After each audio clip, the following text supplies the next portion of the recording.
That key question this morning, just how dangerous those 5 Taliban members really are. Men back in Qatar, as we've been saying this morning, and ABC's chief investigative correspondent, Brian Ross, is here with more details on that. Well, good morning, Robin. All 5 of the men were once considered senior members of the Taliban, and this morning, the terror group is calling their release a major victory.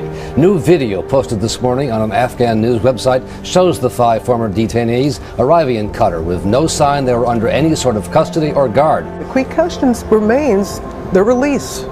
How does that affect, or does it affect, our national security? Well, at one point, all 5 men were described as too dangerous to be set free. And of most concern to counter-terror experts is the former Deputy Defense Minister for the Taliban, Mullah Mohammad Fazl, who, according to a U.S. assessment made 6 years ago and made public by WikiLeaks, had a high risk for the U.S. and its allies and was likely to rejoin the Taliban in fighting.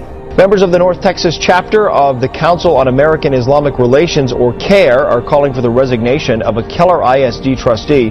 They held a news conference just about an hour ago. This move comes after JoLynn Hausman posted an anti-Muslim remark on her Facebook page.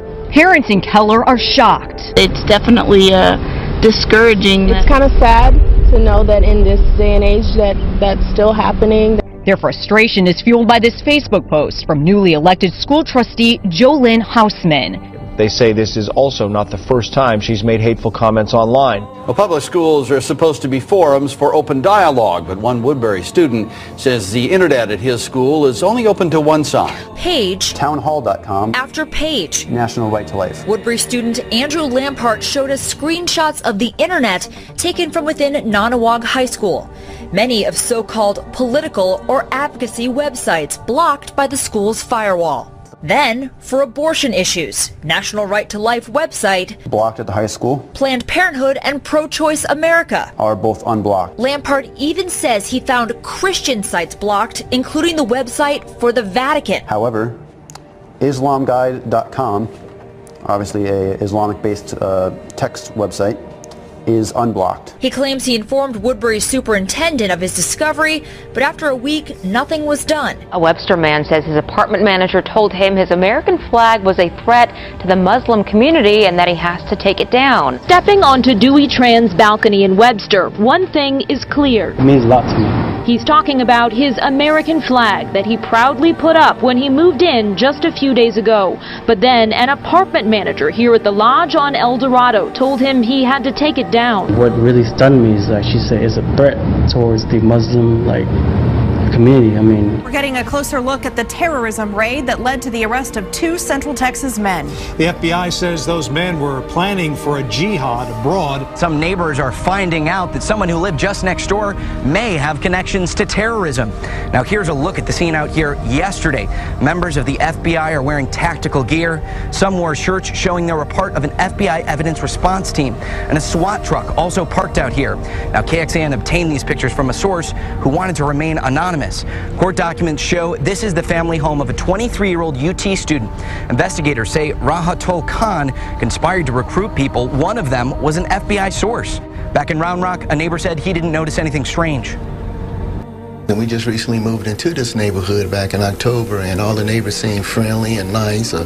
Never heard anything, saw anything out of the ordinary coming from the folks across the street or anything like that. San Diego Craigslist ads searches for surveillance role players. And, it's the crisis actors and so forth that you hear so much about.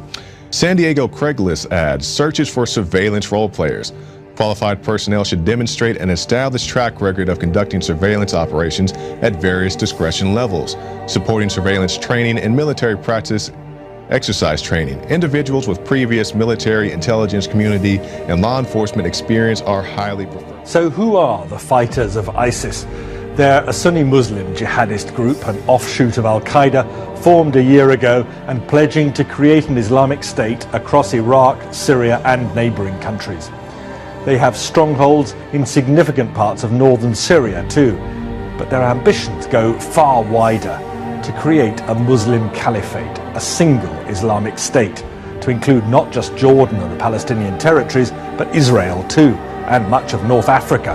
Good evening. Over a decade after the American invasion, after all the blood and treasure spent on the battlefield, the billions of dollars spent on training and armaments, tonight a heavily armed fighting force, in some cases using American arms and vehicles, is making lightning speed from city to city across the Iraqi countryside, and a big part of that country has fallen to their control.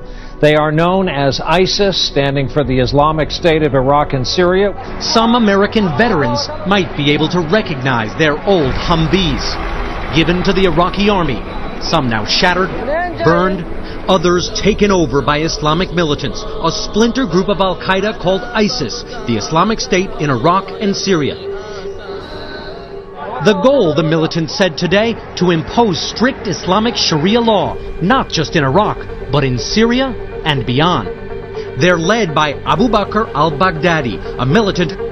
U.S. troops in Iraq, was in U.S. custody for years. Many say he's the true heir to Osama bin Laden. Growing concern that the terror tirade in Iraq will soon be coming here to the United States. The seeds of 9/11s are being planted all over Iraq and Syria. You don't have to believe me. This is what they're telling you they're going to do. I am concerned, and I think all Americans should be concerned. I guarantee you this is a problem that we will have to face. And we're either going to face it in New York City or we're going to face it here. I was on the flight with when we transferred him north to Baghdad for final transfer to the Iraqis. When we handed him off, he knew we were from New York, and he knew he was going to get out, in my mind, because as he left, he told me and the soldiers that were around me, "I'll see you in New York."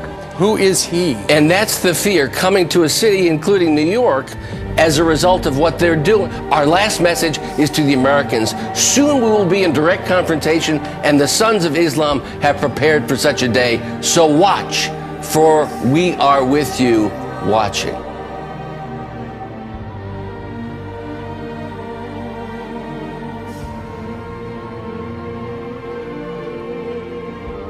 The best way to describe what the Obama administration is considering with Iran might be the old proverb, "The enemy of my enemy is my friend." And Kerry made clear to Yahoo News one option on the table for tamping down the crisis in Iraq is some kind of partnership with Iran, despite the fact his own State Department recently again classified Iran as a state sponsor of terror.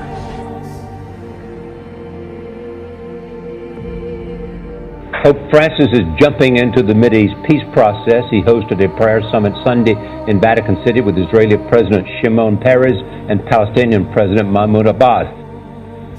The unprecedented ceremony of 3 religions praying inside the headquarters of the world's 1.2 billion Roman Catholics was billed as a pause for peace. Jewish, Christian, and Muslim prayers in Hebrew, English, Arabic, and Italian. Not even the participants expect anything concrete to come out of it all. But in a protracted and convoluted world of Middle East peacemaking, gestures and symbolism have led to change, however small. You may have seen them on DC buses, controversial ads that campaign promoting hatred between Muslims and Jews. Today, a group of faith leaders held a news conference condemning those ads and rolling out a campaign of their own. Religious leaders say because of those ads, Muslims have been yelled at and disrespected. Now they're getting their own message out, this one of unity.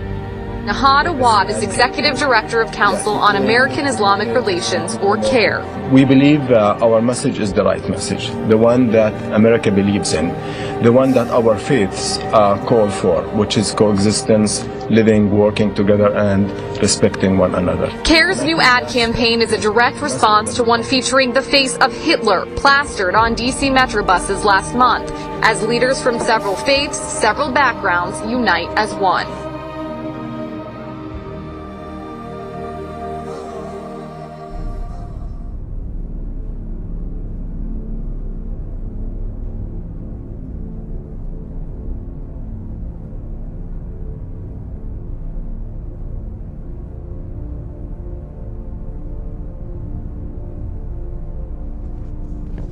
I have a question regarding the water shortages in Syria emanating from the blocking of running of water from Euphrates River in Turkey. In Aleppo, we see in the opposition groups, including Al-Qaeda, of course, blocking water for 2.5 million people. And now we see Turkey, which is considered a friend of Syria, behaving like an enemy by cutting the water from Euphrates.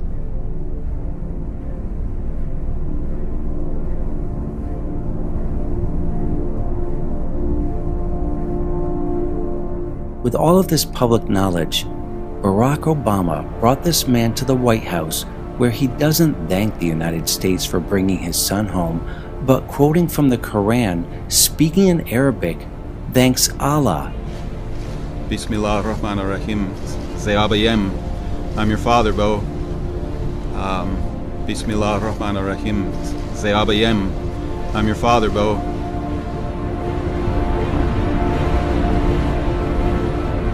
Bismillah. Wassalatu wassalamu ala Rasulillah. الحمد لله الذي رزقنا أن نهاجر في سبيل الله وننضم في هذه الدولة الإسلامية في العراق والشام ونحمد الله الذي رزقنا وجمعنا مع هؤلاء نسود دولة الإسلام في كل مكان. والله العظيم لنطهر الجزيرة منكم يا أيها الأنجاز ونفتح البيت المقدس منكم يا أيها اليهود ونفتح روما كالنهد كالبني إسحاق فنفتح روما والأندلس بإذن الله. Brutal, well organized, and well financed. The Islamic State in Iraq and Syria, also known as ISIS, has rapidly morphed into the world's most dangerous jihadist organization. Its methods so extreme, Al-Qaeda itself has disavowed any relationship with it. And with each city it conquers, it seems its power and influence grows. This is President Obama's real legacy. The creation of the first jihadi state in modern history, stretching from central Syria to central Iraq. This is shaping up to be the biggest Arab jihadi victory since the 12th century, 1187. The tide of war is receding. Core Al-Qaeda is on its heels, has been decimated. The world is less violent than it has ever been. The truth? There has been a 60% increase in radical Islamist terrorism since you've been in office. And you just keep letting these guys out, like the Bergdahl trait and the 5 terrorists. There have been reports that say ISIS was trained by U.S. instructors at a secret base in Jordan. Why are they so angry with us? Well, they want to re-establish the caliphate. They are operating with a goal, and that goal is to establish an Islamic caliphate worldwide. In their book, we are infidels and we need to be dominated. So their plan is not just for the Middle East. Their plan is for a worldwide caliphate, and they are consolidating sources across the world. All right, so this isn't a question of establishing, sometimes we hear about the ark, from Syria and Western Iraq and that ark. We're talking about a caliphate all over the world, not just in the Middle East. Is that correct? Do both of you agree with that? Eric? Absolutely. Judge, that's the ultimate goal, is a worldwide global caliphate. It sounds crazy to a lot of people listening, but this is what they want. This is what they want, and they won't stop. It starts in Iraq and Syria, then it expands. That's the ultimate goal, global domination. They make that clear. Iraq's second largest city, Mosul, is now in the hands of the Islamic State in Iraq and Syria. ISIS, as it's known, now controls a vast stretch of territory from western Syria to central Iraq. The shockwaves of the ISIS blitzkrieg have reached Israel, ironically today one of the quietest corners of the Middle East. ISIS and its allies are now flush with U.S.-supplied weapons and ammunition, abandoned by Iraqi troops. Former Chief Israeli Army Intelligence Analyst Jacques Neria sees the upheaval in Iraq as an opportunity to prepare for perilous times ahead.